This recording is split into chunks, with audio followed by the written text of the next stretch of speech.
Good evening. I'm going to call our Baldwin County Planning and Zoning Commission to order. And at this time, I'll ask that we all stand. We'll have a prayer and a pledge of allegiance.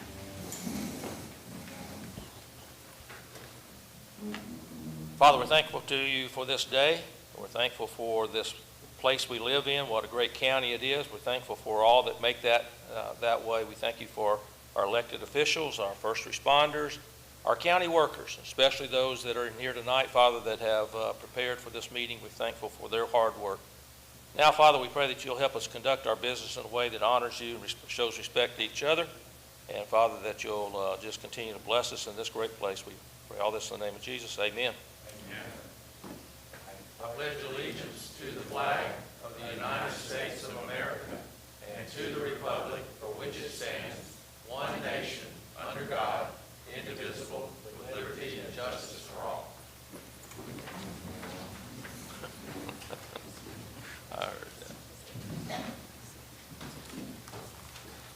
All right, I'll do the roll call at this time. Brandon Bias, here. Robert Davis. Plummer Tonsmeyer. Jason Padgett. Michael Mullet, here. Greg Seibert. Here. Bill Booyer. Here. Jimmy Stradiger. Mike McKenzie. Here. Lynn Seal. Diane Burnett. Here. Michael Fletcher. Here. Danny Bolton. Here. George Waters. Here. Okay, we have a quorum. At this time, we will address our minutes from the meeting of January the 4th. You had received copies of the work session minutes and the regular meeting minutes. So I will, unless somebody has any comments on those, any changes or revisions, I'll entertain a motion that those be approved. Move they're approved. Bill Boyer's made the motion to approve. Do I have a second? Second. Brandon? Okay. All in favor say aye. Aye. Any opposed? Okay, minutes are approved. Okay, just a few quick items before we get started with our agenda. Please, hopefully that if you're here tonight and you wanted to speak on any item on the agenda, and I would say it this way, even if you think you might like to speak on an item on the agenda, please go out front and sign up so that it shows up on my notepad here so I can call on you. You can always refuse, pass on speaking, but if you don't sign up, you're not going to get called on. And once I close the public hearing, it's closed. Don't get mad at me. Sir, mine's not on the agenda. Darby Ridge. They won't let us sign up for it. That's because there's no public hearing on it. It's already had a public hearing. So, if there's, as we go through, we'll call the item to the floor. We'll open the public hearing if there is a public hearing on it. And our staff will give their report. They'll allow us time to ask questions between us and them. Then we'll call on the applicant to come up.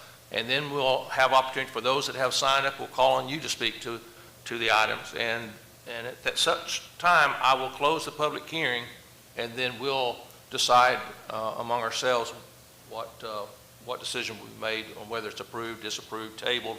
We have many options on every item. So hopefully that explains our process that we'll be going through tonight. Would encourage you to turn off your cell phones. And with that, Mr. King, I know we've got a couple of new staff members. Would you like to introduce those for us? Yes, sir, Mr. Chairman, thank you. And we have two new hires and also a recent hire with us here today that I'd like to introduce. It'd be the first introduction before the Planning Commission. And so first I'd like to introduce Mr. Wade Clements, professional engineer. Wade is standing up. Wade joins us. He is now the permit engineer. That position now resides within Planning and Zoning. Previously, that was a Baldwin County Highway Department position. We have moved it under Planning and Zoning. Also take a moment to thank Tucker Stewart for his service to Planning and Zoning. He remains in Baldwin County Highway Department as the construction engineer. I also like to introduce Mr. Mark Ackerman. Mark comes to us from the city of Gulf Shores. He is now the assistant county engineer. And he is with us here today on behalf of the Baldwin County Highway Department. He's been with us here a couple months. And then finally, I'd like to introduce Mr. Tyler Austin. And Tyler joins us from ALDOT. He moved to this area recently, and he is our civil engineer also within planning and zoning. So very thankful to have all these staff members here today. We are thoroughly surrounded by engineers today, Mr. Chairman. Good. We'll get all the answers we need tonight. Right answers, I hope. All right. Buford, on this one item that was not in our original packet, we want to start with it on Sarah Farms. Does it make any difference when we put that in the agenda? We actually, when we revised the agenda, we placed it first. So Okay. with your pleasure, we'll go ahead and hear that case. All right. And it's not a public hearing, correct? No, sir. All right. So first item on our agenda then is case number PER 24-05, which is Sarah Farms Phase 2. Ms. Booth. Yes. Good evening. So before you have a permit extension request for Sarah Farms Phase 2, preliminary plat was approved in February 3rd, 2022 Planning Commission meeting. The approval is valid for 2 years. The expiration is February 3rd, 2024. The subdivision permit approval was granted on July 23rd, 2023 to Marion Dean Grizzle. Robert Wiltz, BC Sarah Farms LLC, has purchased the subdivision from Mr. Grizzle, and that was purchased on October 3rd, 2023. So the request before you is to allow Mr. Wilkes to continue the construction that's already nearly completed, and he has asked for an additional 1-year extension request. He should be able to complete the construction within 60 days, but he does have the 1 year, so whatever it takes to get it completed. And then Highway will go out and do a final inspection and give us a no deficiencies letter, and then the applicant can apply for a final plat at that time. So this is a layout of what's currently been approved and nearly constructed. Plan District 21.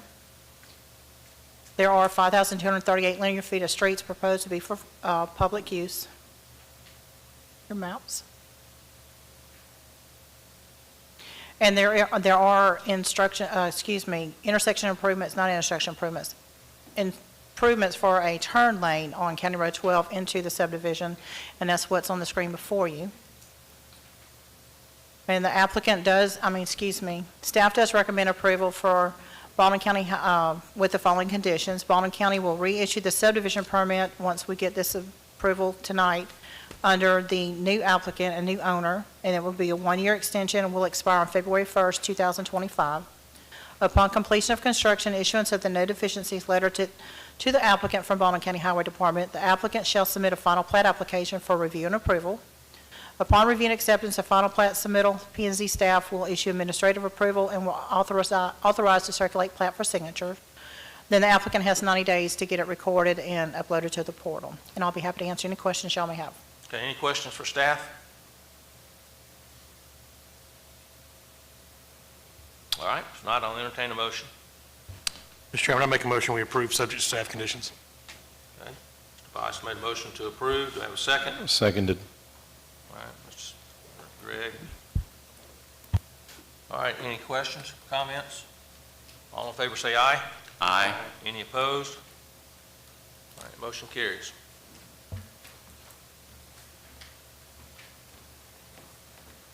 All right, this time we'll go to case number SPP 23-22, which is Darby Ridge subdivision. And Mr. Chairman, as we discussed in the work session, before Ms. Mitchell comes and presents the subdivision case, we want to take just a moment to have a preamble presentation.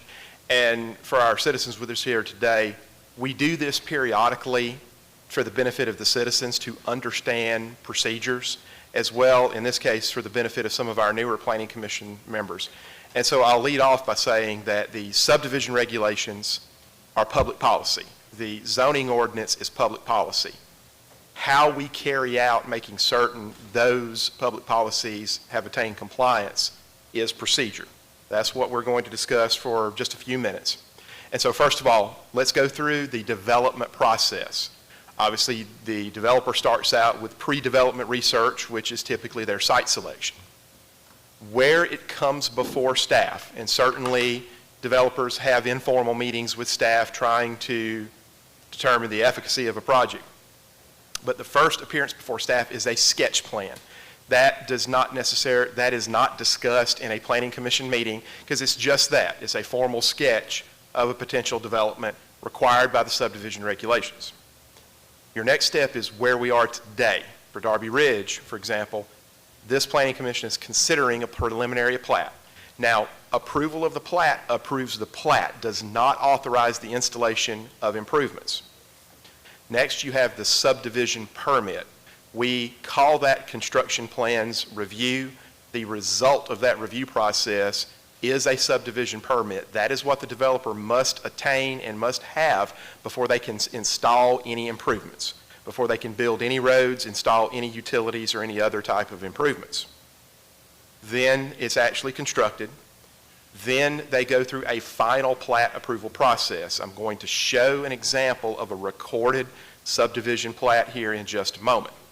Right now, as acting director, I have to sign those plats. Matthew Brown signed those preceding me, and our county engineer, Frank Lundy, signs those plats. Once that is attained and that final plat is recorded, only can vertical construction occur. In this case, in most cases, in the case of Darby Ridge, construction of homes. So I put this slideshow in the public folder with Ms. Mitchell's slideshow. We won't certainly go through this line by line, but the main thing here is to make everyone aware that in Article 4 of the subdivision regulations dictates that a preliminary plat must be approved by the Planning Commission. Now, in terms of procedure, the item I have shown here, the planning director is granted very broad authority in terms of what we do, getting in front of you, the Planning Commission, as well as doing staff level reviews to attain compliance with those public policies we talked about. We as staff shall make a recommendation of approval or denial to the Planning Commission, which you will see today. And if it complies with the requirements of these subdivision regulations, it shall be approved by the Baldwin County Planning and Zoning Commission. Now let's talk about procedure. First of all, that is effective for 2 years, and as you saw earlier, from time to time, that approval period will be requested for an extension. And as you can see, they can request an extension up to 24 months. Typically, we break that into 2 one-year requests. Summarizing what you see here on screen, and I'm certainly not going to read this word for word. In general, the review at the time of preliminary plat is Article 4, Section 4.5 of the subdivision regulations to make certain you have a subdivision plat that is in compliance. Procedurally, because we hear the concerns of citizens, we hear concerns of this Planning Commission, and this is a procedure that's been developed over the last 15, 16 years. Elements of Article 5, or if you had a plan unit development such as an RV park, elements of Article 9 are brought up and considered in this review process so that way we can bring it to this Planning Commission. And a good example on Darby Ridge is we condition the approval to make certain we've memorialized in the public record when the applicant comes back for construction plans review, we expect a certain thing to occur in a certain way. A good example of that is making certain that a turn lane or other roadway improvements are installed in a specific phase of a development. This process, this dual process that you saw originally, has been in place about since circa 2006 when the permit division was first created. So this is just simply codifying the subdivision permit process. Won't be issued until the construction plans have been approved by the county engineer or his or her designee. We are the designees. And we're very fortunate, as we mentioned earlier, to have in-house engineers in our department right now. So in general, what we're saying is that the preliminary plat process is certainly a technical review and is certainly a robust technical review, but it's not an exhaustive review of the entirety of Article 5. When we're in the construction plans review, the entirety of Article 5, as well as the appendices, which are your standard specifications for roadway construction and your specifications for traffic study, is carried out. And only then, until all of that is satisfied, will a subdivision permit be issued as you see on screen. It is only at that point improvements may be installed. And then here is just simply codifying the final plat process. The county engineer must sign the final plat. Right now, I, as acting director, have to sign the final plat. And we summarize that right here. Now, we are obsessed with the word plat. You hear it over and over and over again because that's the piece of paper that gets recorded in the judge of probate's office, and a subdivision doesn't exist until that document is properly prepared, signed and stamped, and then recorded with the judge of probate. This is an example of a recorded subdivision plat. This is Laurel Brook subdivision south of County Road 32 on the east side of Highway 181. This is what it looks like. And I'll zoom in very, very quickly here. That's the recording stamp. This is that same subdivision in the Baldwin County map viewer, so you can see now those lots exist and are shown in the Baldwin County map viewer, the Baldwin County revenue viewer, what it looks like overlaid the aerial image of the site. And I have the PIN number right there for anyone who wished to look up this piece of property. This particular engineer, they like to put the certifications, all the signatures on a separate page, which is a handy thing when you have a very large, complicated plat. And so, for example, again, there's your recording stamp. You can see Frank Lundy, county engineer. He signed this plat. NTS, that's Neil Tucker Stewart. One of the engineers will initial the plat before the county engineer signs it. This is one that was signed by Matthew Brown. I was the reviewer on this subdivision, so I had to place my initials on there. And then here you see the various utility providers. If the utilities are not installed as required by the utility provider, these folks will not sign the plat. You see two different signatures from City of Fairhope staff members who, through their utilities division, provide utilities to this department. Wes Boyette over gas. I believe that's Darrell Moorfield for water and sewer. Ken Pemperl signed on behalf of Baldwin EMC. Wade Mitchell signed on behalf of AT&T for communications. And this is summarizing essentially what we talked about. An exempt subdivision, a family subdivision, which is very common, does not come before this planning commission. Where we're recording a subdivision plat becomes before this planning commission. Also, just a brief reminder too, and we've mentioned this several times, suitability, neighborhood character, and those types of factors unfortunately do not apply to Darby Ridge because that area has not adopted zoning.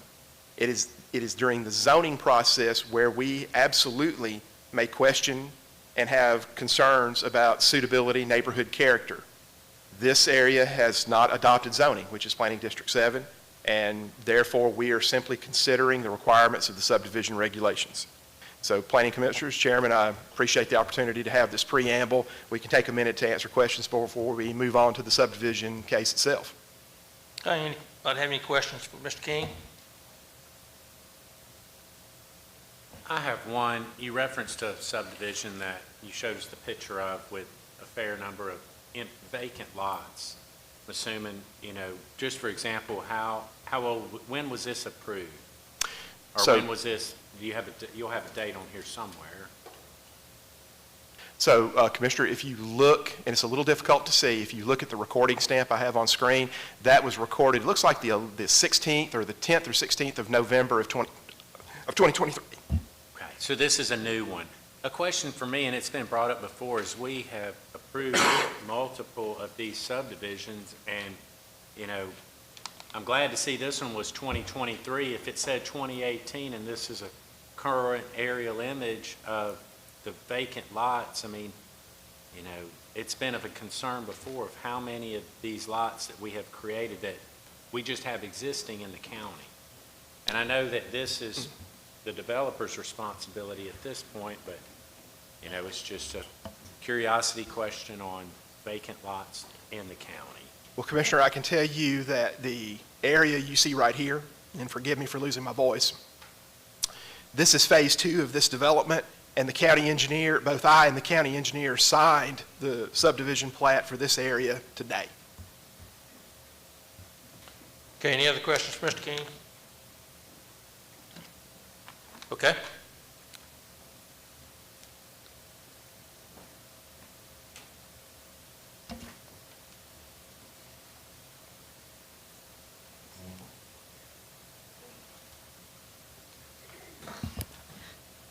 All right, I'm going to move to the slides that cover the area.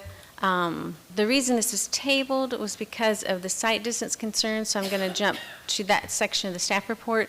And as I mentioned during the meeting beforehand, we had Eric Johnson with Thompson Engineering was contracted to do a site distance assessment. They were hired by the county, and their findings, it did not meet the site distance requirements. I have down here the specific numbers.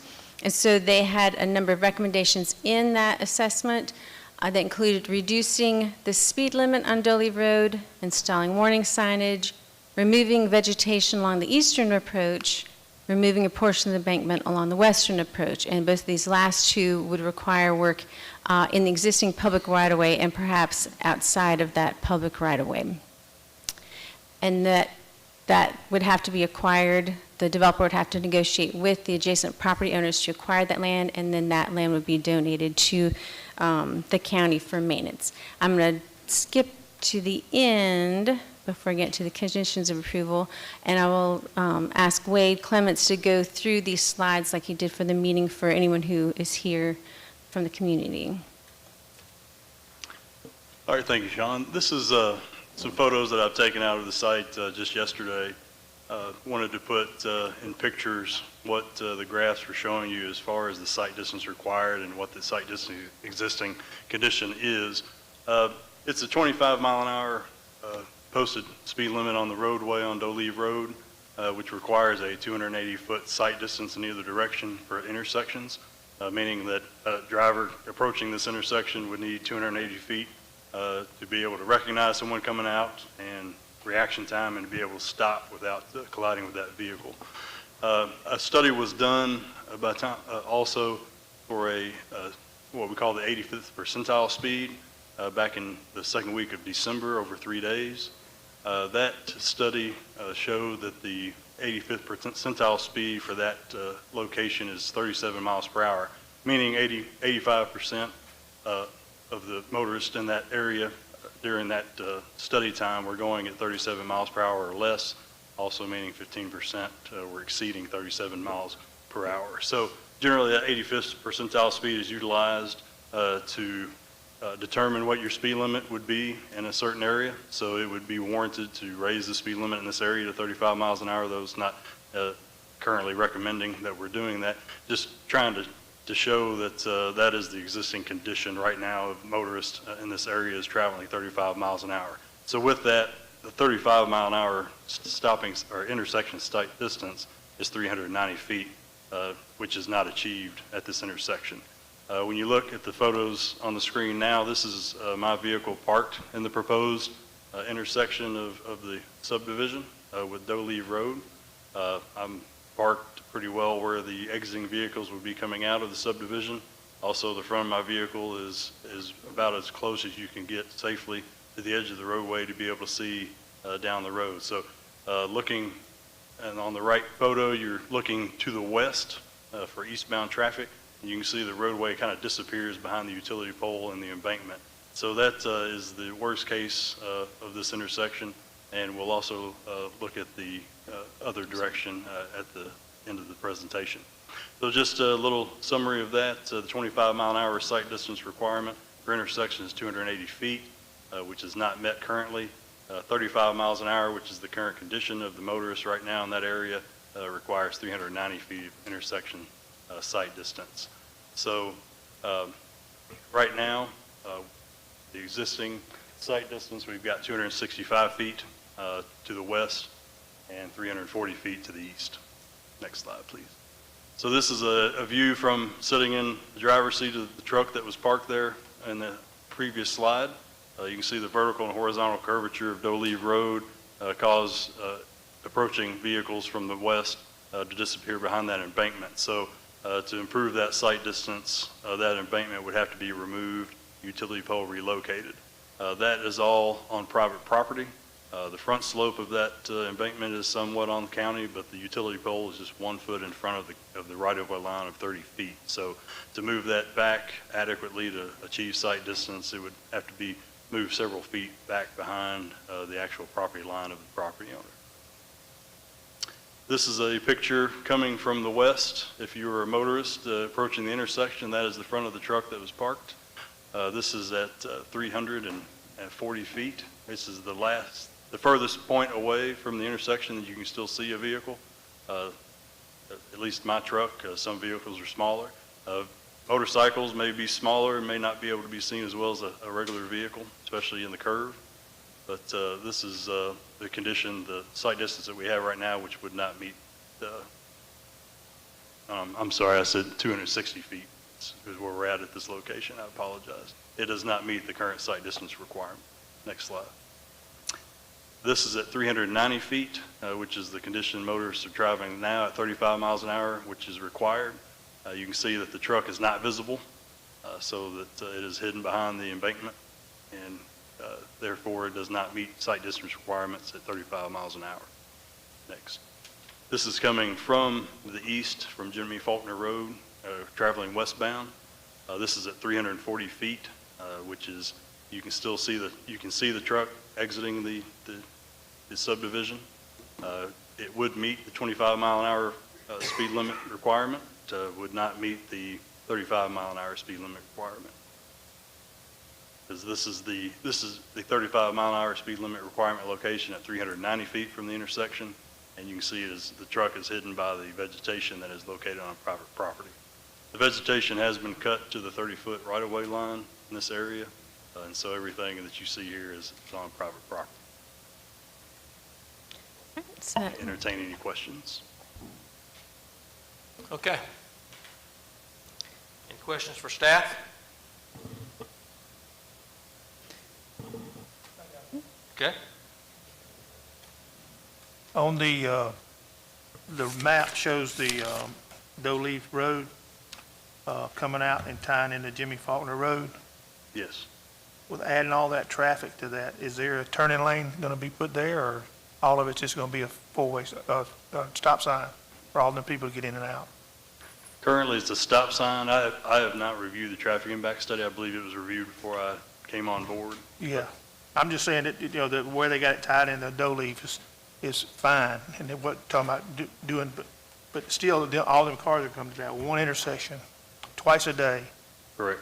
and then you got 8 or 9 lots on the south side of the thing, and you got about 7 on the front side of the thing, on the opposite side of the road, and all those people will be coming out, so it's about 400 cars twice a day coming in and out of there with a stop sign. Correct, because it's further well a dead end going west. Yeah. So that is the one way in and out that I know of. I was just curious about when all of them leaving at the same time, it'll be backed all the way back up to the subdivision with a stop sign. It's going to have some way to get on to Jimmy Faulkner Road. That was just my question. I think based on our, and somebody correct me if I'm wrong, but I'm reading staff report on page 17. It says no improvements were recommended. that's what the original traffic study said, yes, that there was nothing required at this point. And our staff agreed with that? We deferred to highway on that one, and at that point, there weren't enough, the daily traffic numbers weren't high enough to warrant like a turn signal or something like that. Okay. All right, any other questions? And I didn't go through the conditions. Did you have a question for the conditions? I just wanted, just for the sake of clarification, in order to deal with the embankment and some of these other requirements, the developer is going to have to acquire this land from the adjacent property owners. That is So- correct. That was one of the conditions of approval, that in order to make the required improvements, if any land outside of the current right-of-way is required to do that, he would have to negotiate with those adjacent property owners to acquire that land and then donate that to the county right-of-way. Once he makes the improvements, and Correct. then it gets donated to the county. Correct. Thank you.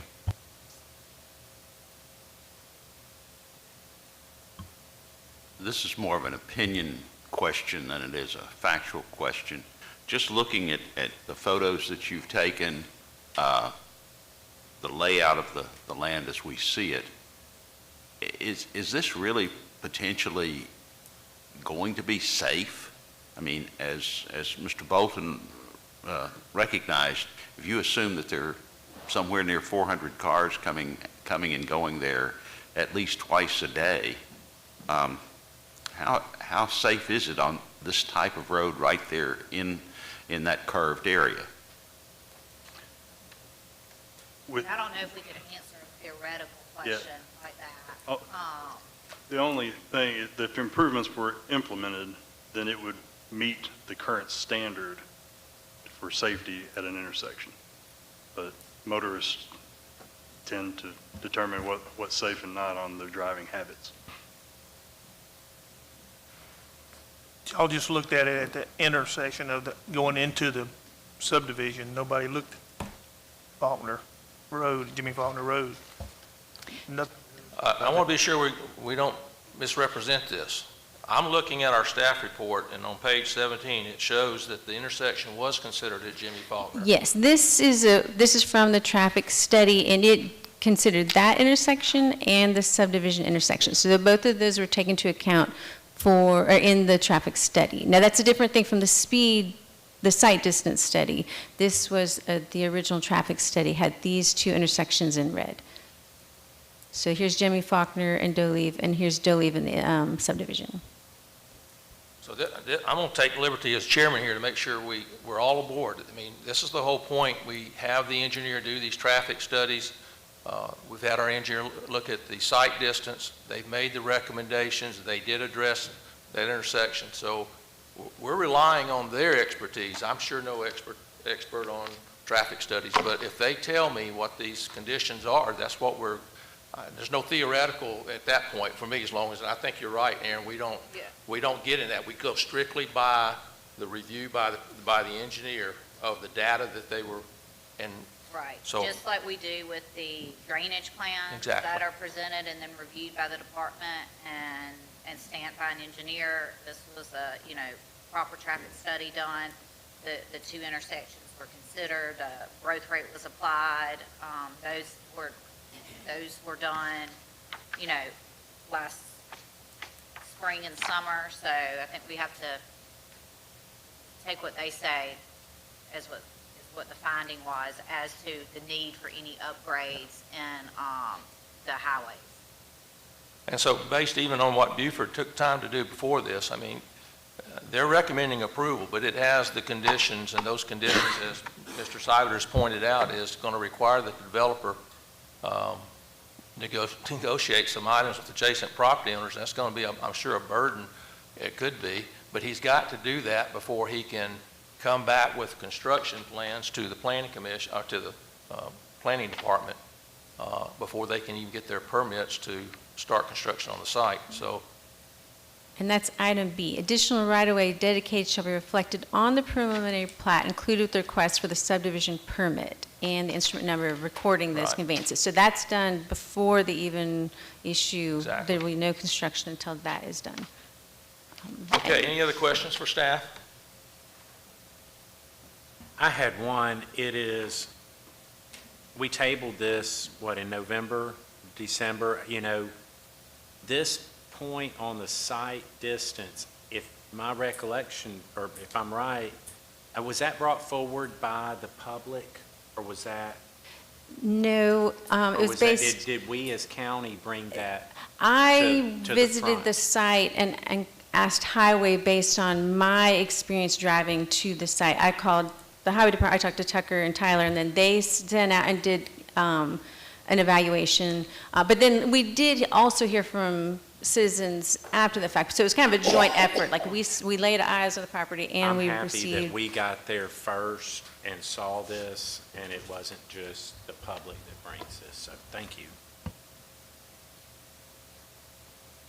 And also to point out that we had the ISO condition in here as well, just as a reminder that that was one of the conditions of approval that had to meet the fire flow requirements and building spacing at the time of final plat. So just so you know that we haven't forgotten about the fire issue, they do have to comply with ISO requirements. All right, any other questions? I got one more on the approval for the staff recommendations. It says that the applicant shall dictate approximately additional 40-foot right-of-way at Doley Road. Is that for a That turning is lane? just at the entrance. So they can see better both directions, or? That would just be this narrow portion right here. But I mean, is that 40 foot, what does it do? Is it That 40 was foot right away? requested by- Is it on both sides or so Well, we people can see can't, better? you can only request it on the side that you own. So the understanding is that it would be all on the developer's side. And to be honest, that was a recommendation Well, by either the highway or right-of-way department. So I don't know the rationale for that, but that was an outside Okay. request to planning and zoning. All right. Okay. One more time. Any other questions? All right. Is the applicant's representative here? Do you have anything you need to, I mean, I know I assume most you understood what was being said, so I don't know if you had anything you need to add.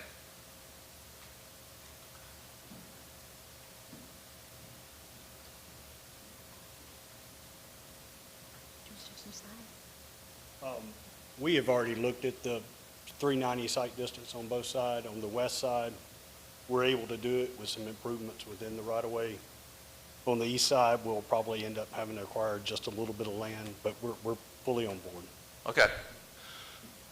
Well, that obviously will be something y'all have to work out as you move forward after this, once we make our decision. So, all right, we've already had the public hearing, so I'm just going to continue to move on. We've had the report on the item we tabled it for, so I, at this point, will entertain a motion. Mr. Chairman, I make a motion to approve, subject to staff conditions. Okay? Mr. Bias made a motion to approve. Do I have a second? Seconded. All right. Mr. Seibert seconded the motion. Any questions or comments on the motion? All in favor say aye. Aye. Any opposed? Okay, motion carries.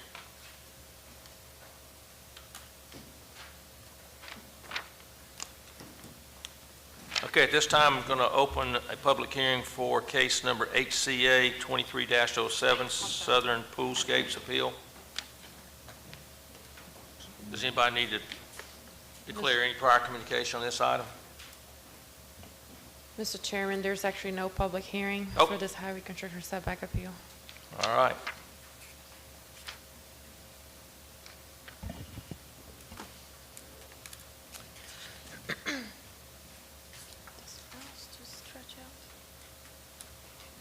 All right, Commissioners, this is a highway construction setback appeal for Southern Poolscapes.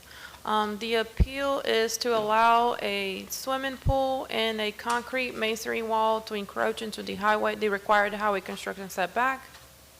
The property is located east side of Tennis Club Drive and on the north side of County Road 32, approximately 1/8 of west a mile from Section Street or County Road 3. This property is located in Planning District 19 and is zoned RSF 6 with a state highway function classification of a minor arterial, in which it requires a 100 feet highway construction setback from the center line of the right-of-way. Here is the regulation for the setback set by the state. Here's your aerial map. Here's a map with the highway function classifications from the ALDOT website. Here is your site plan reflecting the setbacks. As you see here, there is currently a house under construction that is behind the 100-foot highway construction setback, and now the property owners are proposing or requesting an appeal in order to build a swimming pool that is approximately 78 feet from the center line of the highway, and a concrete masonry wall that is approximately 52 feet from the center line of the right-of-way. Here's just some details of the proposed masonry wall and the location there on the north side of County Road 32. We did reach out to the Baldwin County Highway Department and Right-of-Way Department, and there were no objections with proceeding with the recommendation of approval for this appeal. Therefore, staff's recommending approval of the highway construction setback for case number HCS 237, Southern Poolscapes. And if the appeal is approved, this shall only apply to this subject property. Happy to answer any questions. Okay, any questions for staff?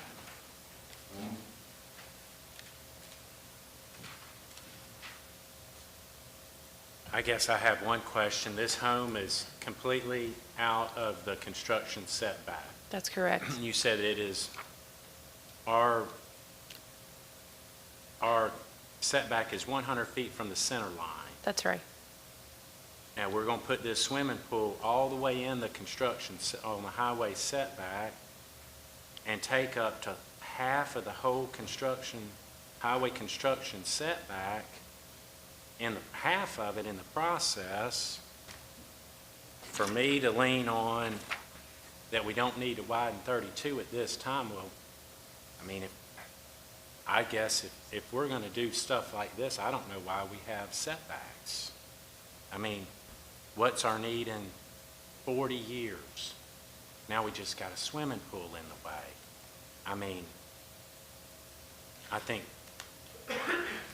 this lot is not, doesn't appear to be designed for a swimming pool. And I would like to add here that if you look at the site map, there are already several structures that are encroaching nearly the same distance into the 100-foot highway construction setback. So I most certainly will defer to the highway department to make additional comments, but they would have to acquire and move a lot of structures if they were to ever widen this. You know, do you want to narrow this construction setback to 50 foot? I mean, I don't want to say two wrongs don't make a right, but these things exist for a reason, and just because somebody else has got one, I mean, when we find a need to widen 32, I think we're just making problems for ourselves, for future generations that need these right-of-ways that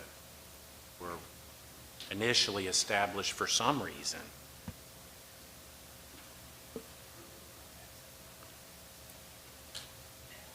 Any other questions for staff?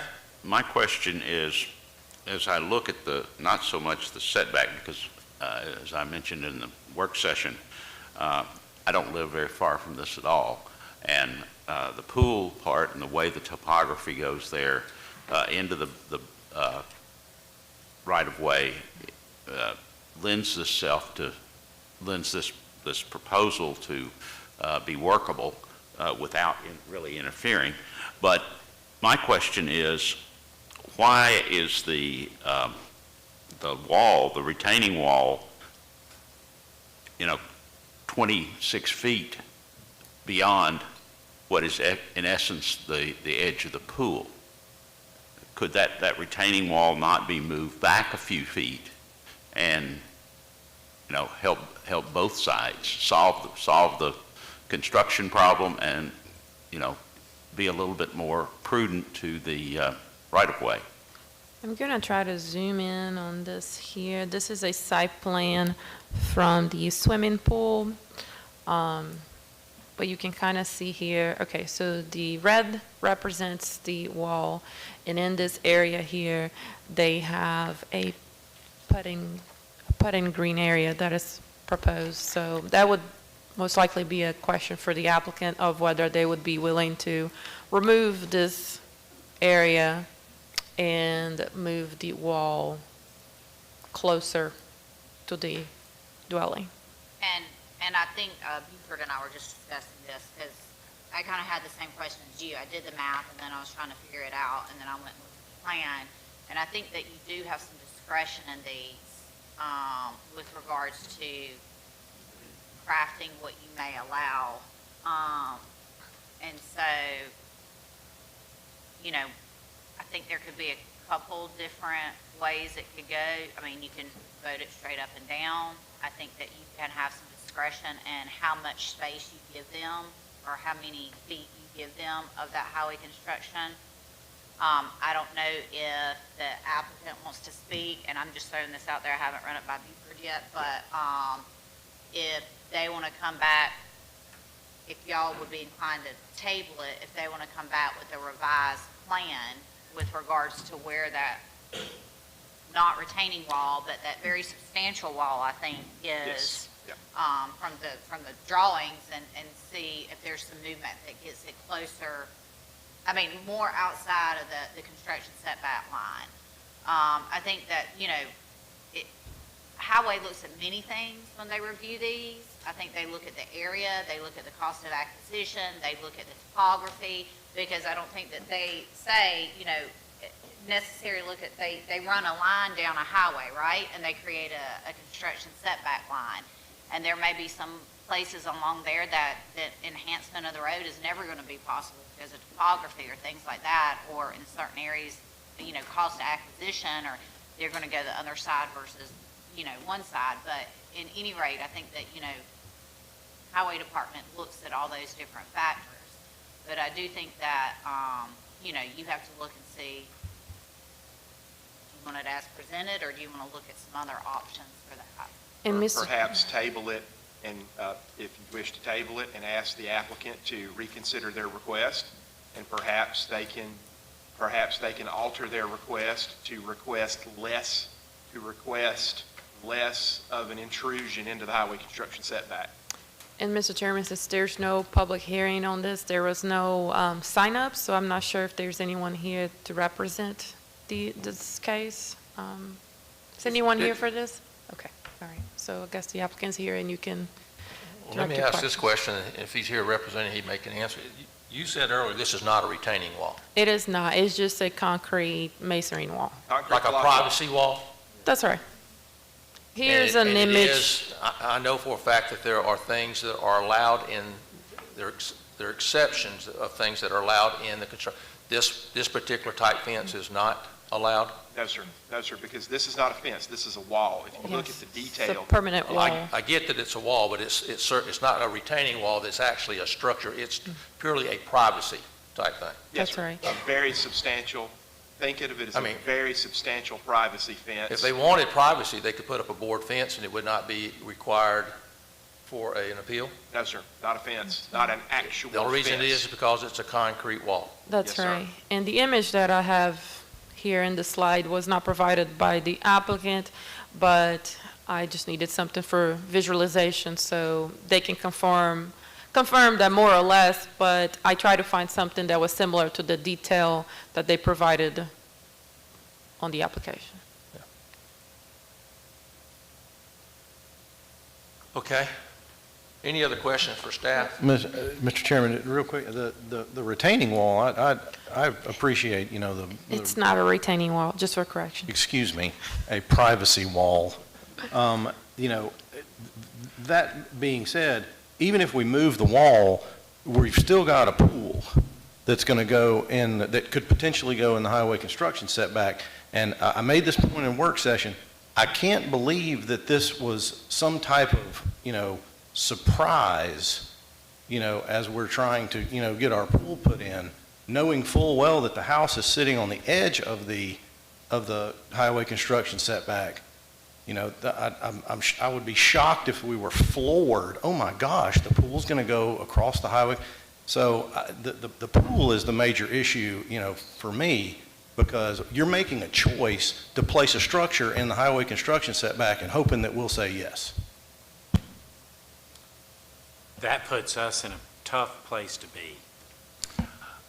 Let me, just only because I live in that neighborhood, or right beside that neighborhood, and am familiar with this.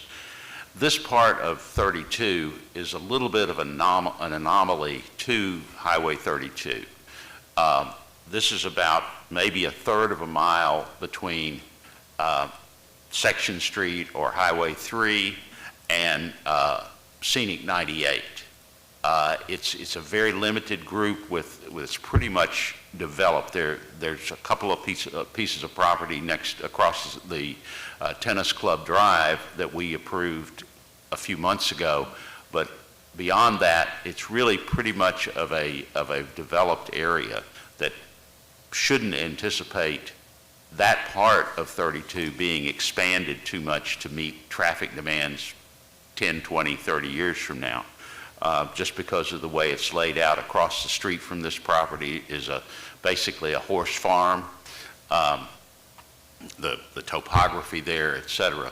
So I don't know that I agree with the principle of why is this now being brought up as an afterthought almost, and then asking for forgiveness or approval, but I also recognize what this particular area looks like, and to the degree that there is flexibility to make these decisions, as the chairman mentioned, I think this shouldn't be the cause célèbre to undertake a change in the way the county operates on right-of-way variances. And just to clarify, they are not asking for forgiveness because they have not built neither of these structures. They are following the proper channels which triggered this requirement, and that's why we're here today, but they have not built neither one of these structures. No, and I understand. The house is well under construction, but Yes. this is not. I do understand that. I guess I look at it from an aerial image and see a whole lot of undeveloped property right here. And we're wanting, it's not uncommon for us to go take a 1 acre lot and make 2 half-acre lots. And yes, there are houses and other little farms, but we have to know that this is going to get cut up and more thickly habitated.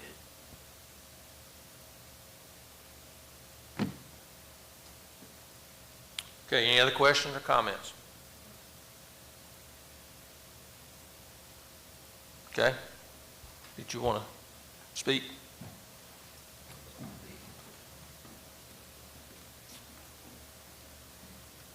So the pool came about because of the orientation of the actual lot itself. 2 lots were combined, so that's why it pushed over into that side of it. And with the rest of our setbacks, that is the only viable location for our pool. That's why we're looking at it. And sir, if you could speak directly into the microphone, Maybe just to pull- make certain your pull it comments down. are heard. Yes, sir. With the orientation of the lot, and there was 2 combined, and we have several setbacks on each side, back sides of the lot. This was the only orientation in which we could put the pool. Now, that's as far as, we're about 20 foot into that, off of that setback line with our pool construction. And that's what we were asking for. Okay. As far as the masonry wall, I'm the homeowner. I didn't know that you couldn't do what you can't do.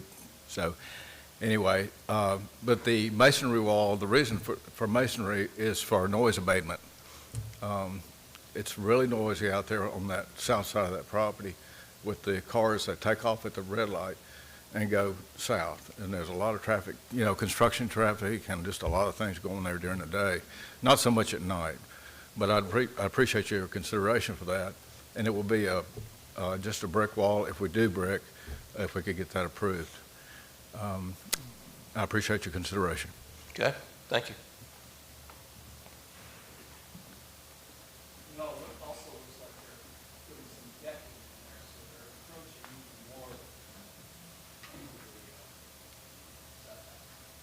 The measurement from the pool included the decking that they are included. So they're actually like, I think the actual swimming pool structure is like a foot or 2 behind, but since the decking involved some sort of like permanent material like concrete, I went ahead and included the decking in this distance from the edge of the decking to the center line of the right-of-way.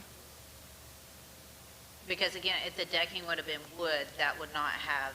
Yes, mattered to pavers, construction none of setback, that, pavers, of okay. non-permanent material would have been included. Right, if this had been an above-ground swimming pool, we would probably not be here in terms of the swimming pool. If that was a fence instead of a wall, we would not be here. Okay. Any other questions? Can we ask the petitioners questions? Do you have an inclination to either consider the construction of the wall closer to the pool, or to look at this as a wood fence as opposed to a concrete structure? Well, the reason I chose the concrete was because of noise abatement. And I can move the fence further away from the highway. But this section of 32, which you alluded to, should not be classified in the same class with the highway that's on the opposite side of Business 98. And it essentially mean that you were going to come in here and four-lane a road to use that 100-foot setback. So, and I talked to somebody at the Highway Department that says, this is legislated and it's, complicated. And I said, well, this section of highway could be reclassified to where there's a 40-foot center line setback, because there are all kind of people that want to build homes there. It's not a commercial area, and if you chose to ever do anything like that, like somebody alluded to, that there's a church down there that is within the setback, you're going to have to go through a church. The post office is going to lose all their parking. There's going to be a lot of, I just don't know why, in the foreseeable future, why anybody would even think that that's a probable cause for having a 100-foot setback from the center line. You really didn't answer my question. I can move the wall back. Okay, would you be willing to consider a different, a wooden wall as opposed to a concrete wall? I will if that's what you recommend. Well, if it's a wooden structure, like a privacy fence of wooden material, the highway construction setback would not be applicable because it's not required and not considered a permanent structure.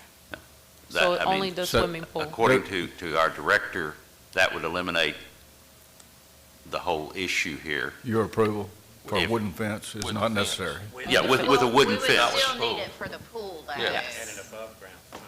We would still need it That's for correct. the swimming pool and the decking that's permanent. So I guess if you remove the, like I said, y'all can either vote on it, y'all can vote on the fence to be in a different place, but be a masonry fence that he's talking about, or they can come to some agreement that the fence be a wooden fence, and then we just vote on the 22 feet of the swimming pool and decking, right? Yes, That's right. if the wall is not a factor, then you have a much lesser intrusion into the highway construction setback with just the swimming pool. And so if the planning commission, if that was your pleasure, you can certainly go ahead and vote that way if you wished, and condition your approval. But if there's still a lot of heartburn about this, you may want to table this so that way our applicant can take the extra time to consider their options.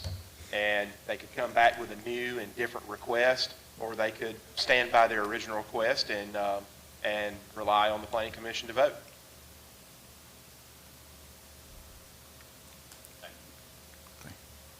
Any other questions? All right, I want to move along. So, yes, sir. Does this wall, is there any site distance? Put this wall there? So, planning commissioner, this wall is off the right-of-way. This is on private property outside of the right-of-way. You just simply have the situation here where we have a substantial highway construction setback that extends into the private property. So we're not talking about right-of-way improvements in this setting. If it helps, to give you guys some contextual perspective is if we absolutely needed the full 100-foot setback, and assuming we would need it on both sides, because it's applied to both sides of the roadway, a like-sized right-of-way and roadway is Highway 59 south of County Road 20 going to Gulf Shores. That's the width of a roadway we're talking about. That's a 4-lane divided with, that's why, and is from our perspective, when you're looking at an arterial, that is an arterial roadway. A Highway 59 is an arterial. You could make an argument for 32, could be a minor arterial. I tend to consider it more of a major collector. But I would say a 181, a 59, a Beach Express, Beach Boulevard, those are arterials. So I just, I won't say it could never happen here, 'cause Lord knows I would never say that in Baldwin County, but I'm saying the likelihood of it ever happening at this location is highly unlikely. Just something of that magnitude to say, why would we need that full 100-foot either side of the center knob? Not a total of 100 feet, but 200-foot total, if you want to talk about the actual setbacks from the center line of the roadway.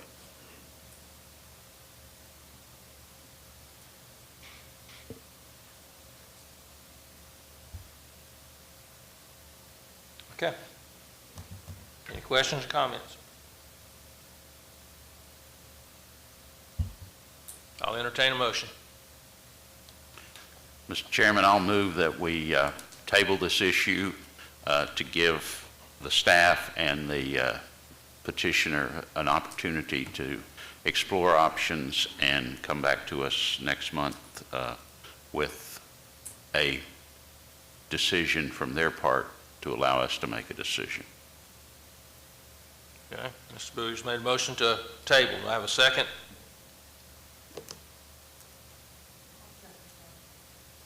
Okay. Ms. Burnett, second the motion. Any questions, comments? Do we need to set a date for when that comes back? I'm looking to you, Mr. Booyer. You made the motion. I'm sorry. You recommending to a specific date for it to come back? I would suggest our meeting next month. I think that's plenty of time to decide this among themselves. Ms. Burnett, you fine with that? Okay. Any other questions, comments? So before you vote, just to make sure I understand, you're asking the applicant to possibly move the fence or the wall and look into alternatives that are non-permanent structures? Well, Just basically reevaluate their request. We want them, yeah, exactly. Yeah. We want them to reevaluate what they want to ask for. Reevaluate the request. They could bring back the exact same request, or they could bring back an altered request, and we'd bring it back up at next month's meeting, much like we're presenting it today. Absolutely. Thank you. Okay. Any more questions or comments on the motion? All in favor say aye. Aye. Any opposed? Opposed. I'm going to do roll call. If I hear more than one, I'm going to do roll call, so I heard more than one. Mr. Bias? Mr. Mullick? Yes. Mr. Seibert? Opposed. Mr. Boer? Yes. Mr. McKenzie? Yes. Ms. Burnett? Mr. Fletcher? Mr. Bolton? Mr. Waters? Yes. Motion carries. Okay? Table then to our next meeting. March. All right, we'll go to our next item. Ms. Waters, you'll set me straight. Is this a public hearing? Yes. We'll open the public hearing now for case number PUD 23-21, Woodpecker Landing. Does anybody need to declare any prior communication on this item? Okay. All right, thank you, Mr. Chairman. This request here for Woodpecker Landing, you have seen this development as in a PRD and zoning change probably about 3-4 months ago. And now the applicant is coming back with the PUD requirements for the private roads. This property is located on the south side of County Road 54 and west of Hill Road near the intersection of County Road 55 and 54. It is located in Planning District 12 and currently zoned RSF1 with, as I mentioned, the PRD overlay. There are no traffic study requirements. Drainage was reviewed and accepted by the Baldwin County Highway Department. The applicant is proposing to build about 1,072 linear feet road that would not be accepted by the Baldwin County Highway Department for maintenance and will remain private. Here's your district map. Here's just enlarged image of the proposed 15 lots. The green represents your buffers. Most of these are existing, but some along the entrance will be planted. And there's your dumpster there, Mr. Chairman. It's screened. I'm sorry. Your dumpsters are screened. Oh, thank you. I'll get a name on a dumpster one day, I think. Here is your full site plan image, your locator and site map, your drainage report.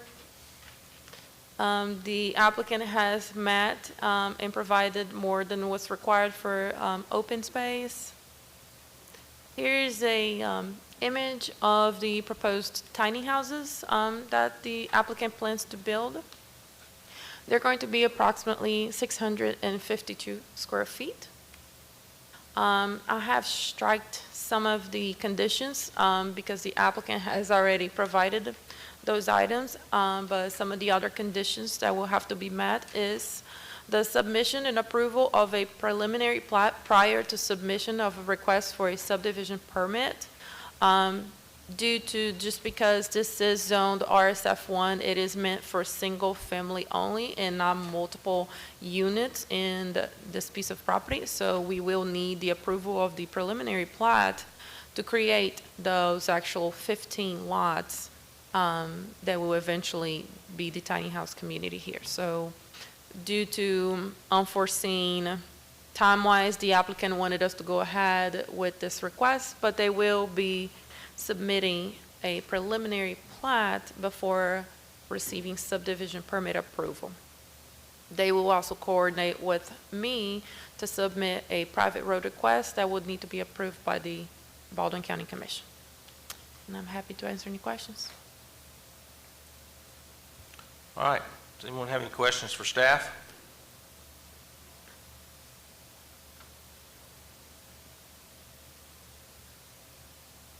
None? Okay. I have signed up Mr. Randy Arp. I'll answer questions if you have any. Okay, Mr. Arp represents the applicant, so if anybody has any questions. And then Shannon Higginbotham? All right. That's all I had signed up. Any questions or comments?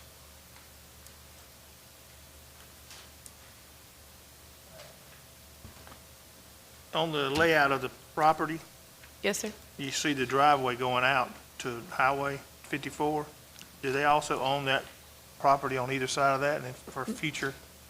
They did not. It's, there is already development. There's already single-family dwellings that are built to the east and west of the entrance. I can Okay. zoom in here for you to see. Thank you. Mm-hmm.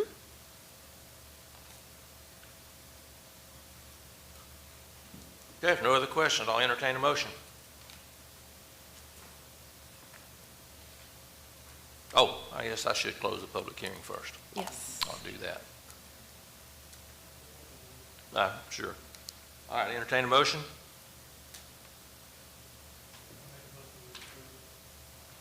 Okay, Mr. Bolton's made a motion to approve. Do you have a second? Subject to conditions. I'll second it. Mr. Mullock, second. Any questions, comments on the motion? All in favor say aye. Aye. Any opposed? Motion carries. Our last item will be a public hearing for case number CSP 23-45, the American Self-Storage. Does anybody need to declare prior communication on this item?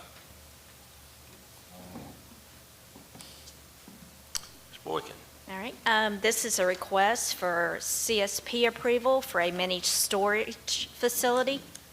The subject property is located in Planning District 8.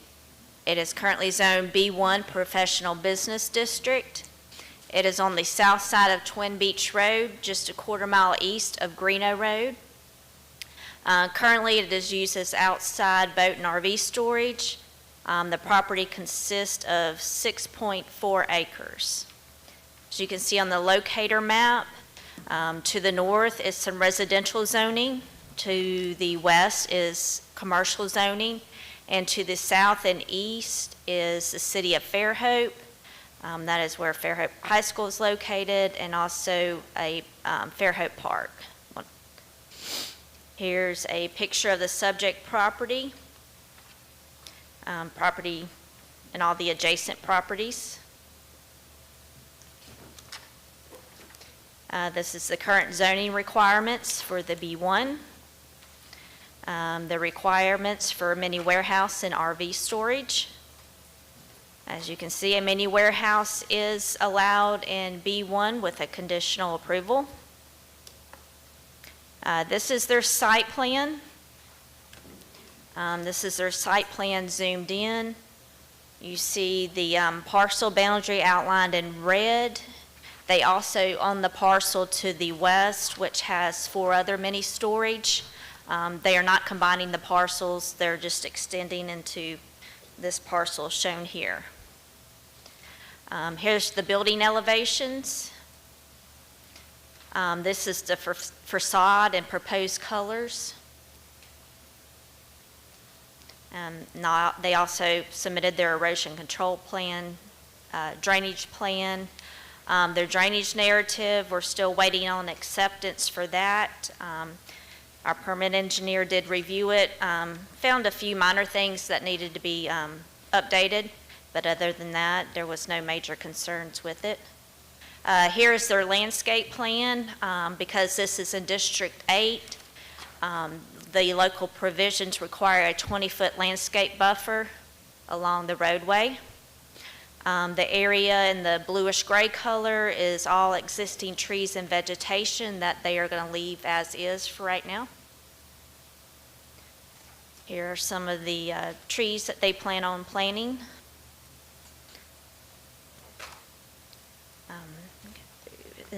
As stated earlier, this is Zone B1. There's commercial and residential adjacent to it, and staff has recommended approval with all the following standard conditions.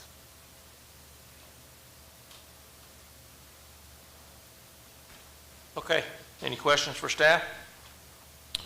Selena, if they were ever to take out the existing vegetation, would they have to go back in and fill in the missing pieces of the buffer?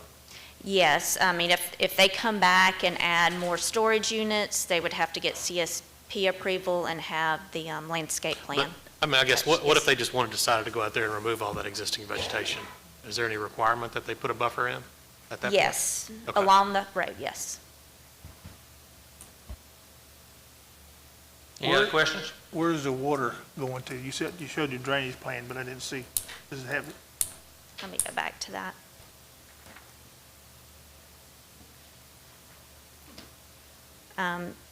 There is currently, you can see to the west of the building on the site plan, I believe the existing storage units to the west use In that. between the 2 storage units? Yes. Okay.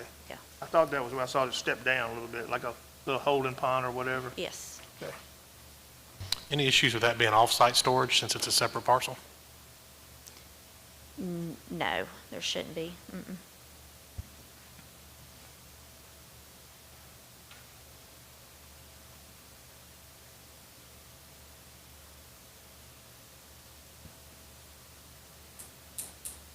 I have a question.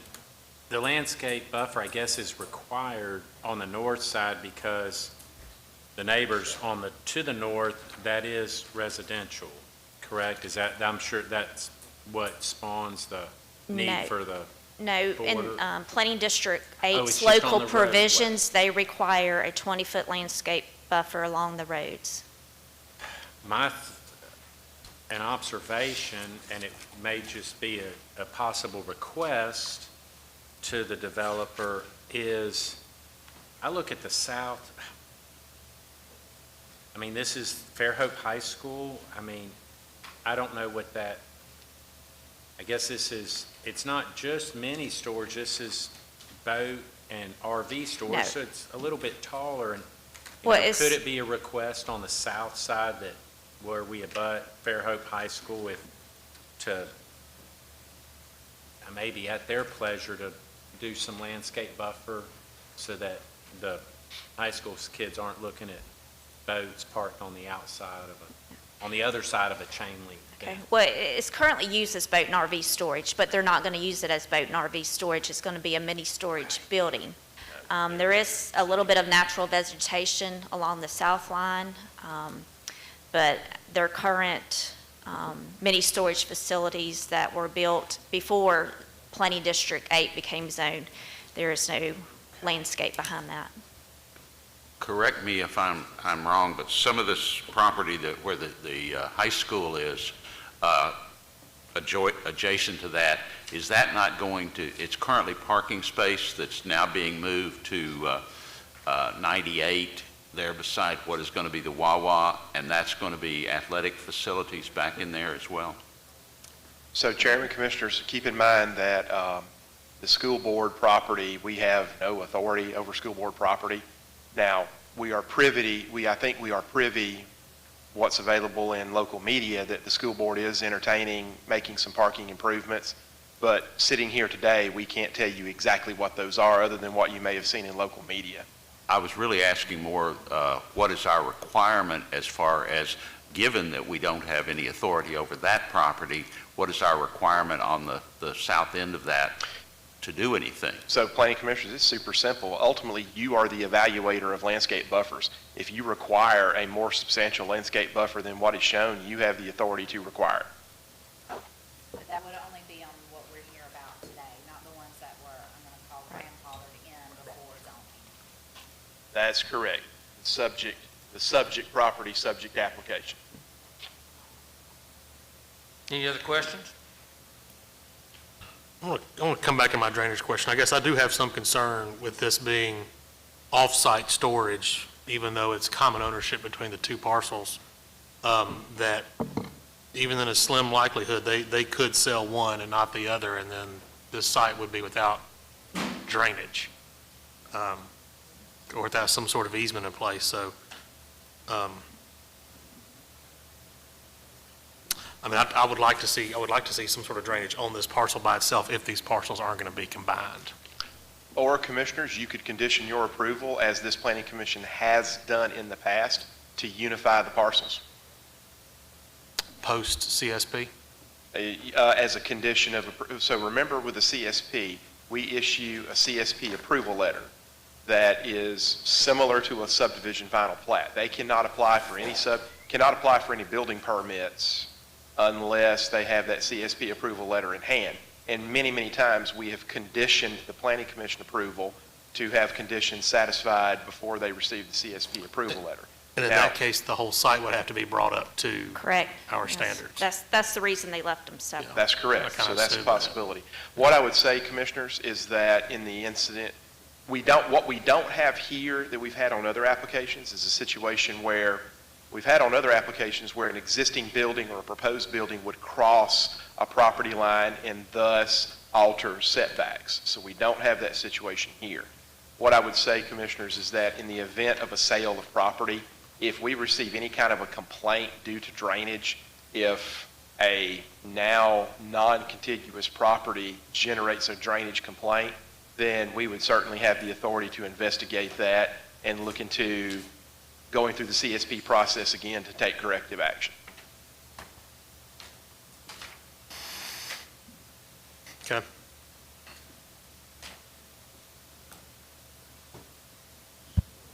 Okay, any other questions? I have All right, Mr. Bolton? Oh, Ms. Burnett?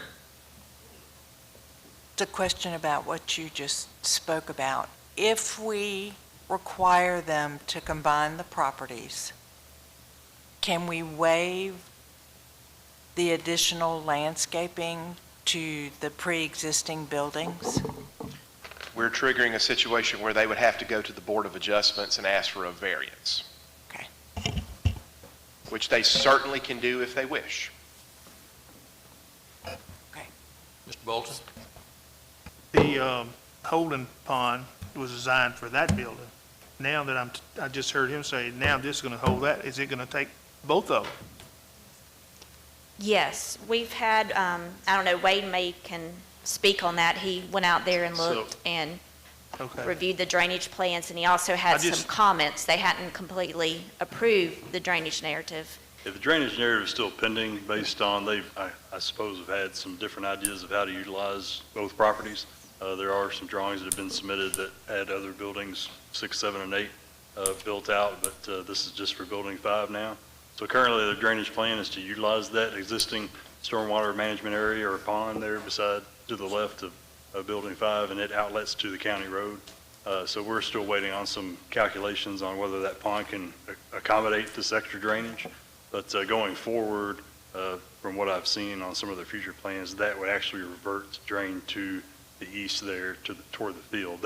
That's a pretty good slope field. There's a 36-inch pipe that drains under that field to the property to the east, and I think any future development would drain in that direction and not utilize that pond anymore.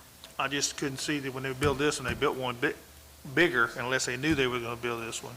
And if they knew, then that was one thing, but I just didn't know. So the existing pond, they will utilize for building 5, once they turn in those calculations and can verify that it can accommodate the extra drainage, we'll approve that. But going forward, I think if they pursue building out further to the east there, that drainage will actually go to the east. See if you get the work. But that's just what I picked up and what I've reviewed from them. Mr. Chairman, Ms. Fleming has a possible way to get past this conundrum. Okay. Well, my question was, is there a way that as the commission that you could put, a caveat on this that has to be on the plans and everything, that, if it is sold, that they have to have an easement for that drainage thing that runs in between the two, and then Buford, because he knows more about this than I do, said that, say the rule. Correct. So basically you could memorialize in your approval, if you wish to approve it, as Ms. Fleming said, is that on the in our CSP approval letter, we'll include an attachment that includes this site plan, and a note will be on that site plan indicating shared drainage shall contain drainage easements in the event of a sale of one of the individual parcels. You'd almost have to do the same thing for access too, don't you? Yes, sir, and I think we didn't get into the weeds on that because it's kind of understood that if one of the parcels was sold, you would almost certainly expect that during the due diligence, they would negotiate ingress-egress easement with the adjacent property owner. I don't know who would buy it without that. Exactly. It's a reasonable expectation that any person doing due diligence would do that. All right. Nothing else? Oh, yeah, have signed up. Mr. Baker, you want to say anything? Is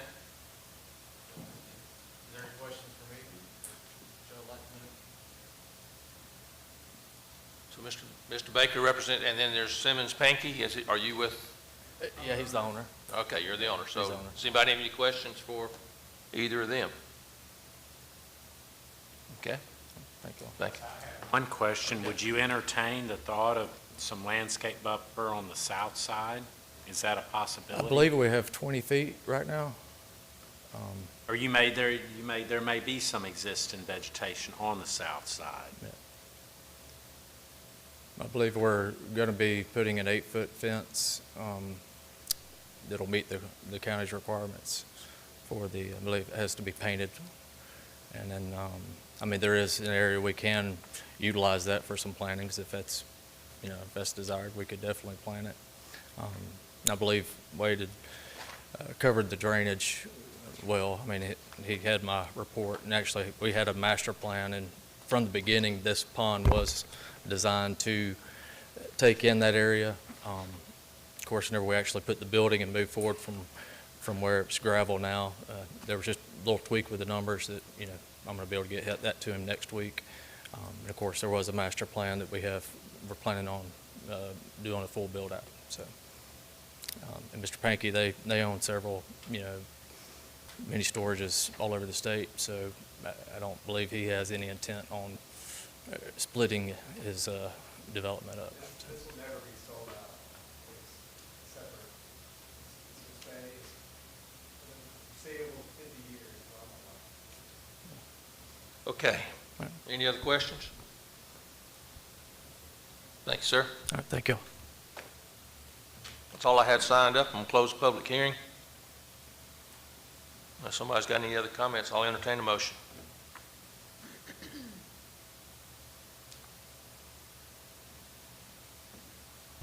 Mr. Chairman, I motion that we approve, subject to staff conditions, with an additional condition regarding Buford's comments earlier about ensuring that drainage easement and access easement are noted on the CSP. Okay. We have a motion to approve, subject to conditions as stated. Have a second? Seconded. Mr. Booyer, I got you down for the second. All right, any questions, comments on the motion? All in favor say aye. Aye. Any opposed? Motion carries. It's a record meeting and for a long time now to get through those. It's a short time. All right, let's, new business, election of our 2024 officers. So we'll start with the chair. Mr. Chairman, I'd like to nominate yourself again for another term. Seconded. All right, all in favor say aye. Aye. Any opposed? All right. All right, well, and I wished I could make motions because I'd make the next one, but now for co-chair. Move that Mr. Bias continue to be our deputy chairman, vice chairman, assistant chairman, whatever the right term is. Seconded. All right, it's been, all right, motion's been made and seconded. Do I, all in favor say aye. Aye. Any opposed? All right, those are taken care of then. All right. Oh, Mr. King, under new business, you want to talk about these? Yes, sir, Mr. Chairman, and thank you for allowing me to come back to the podium. You've heard me enough today, but for the Planning Commission's information as well as the public's information, and I'll try to hold some of these in view of the cameras as we're recording the meeting. We're going to begin transitioning our signage for the various cases that go to Planning Commission, and as many of you see, we use a metal roadway sign that requires driving a metal post, a U-channel metal post into the ground, and then bolting an aluminum sign to it. Now, we've come up with a great system where we can reuse the signs and change the text in terms of the case number. It's still a laborious process. And so, in order to streamline, one thing that the public may not know is that all county employees are charged with every opportunity to streamline where we can. And so this is an effort where we're using the yard sale style signs. We've accumulated enough of these that we think it's worth experimenting. Much lighter, much easier to install, much easier for our staff to install. But it's still a substantial sign in terms of its size. And instead of having multiple variants and multiple text to change, we just simply say a public hearing for proposed property. We still have the QR code. And then, in this case, a planned unit development, we just simply add the digit. Some of the cases, we still have some 2023 cases. It'll go to 24 when necessary. The last two digits are the actual unique case number. So we have our planned unit development. To my right, for those watching, the ZVA is a zoning variance that would go to Board of Adjustment. Over to my left, for those watching, from my view here, an SC case is the subdivision concurrent. Those are the subdivisions that do not require installation of improvements. Where we concurrently obtain Planning Commission's approval, then we as staff, we issue the final plat approval almost immediately.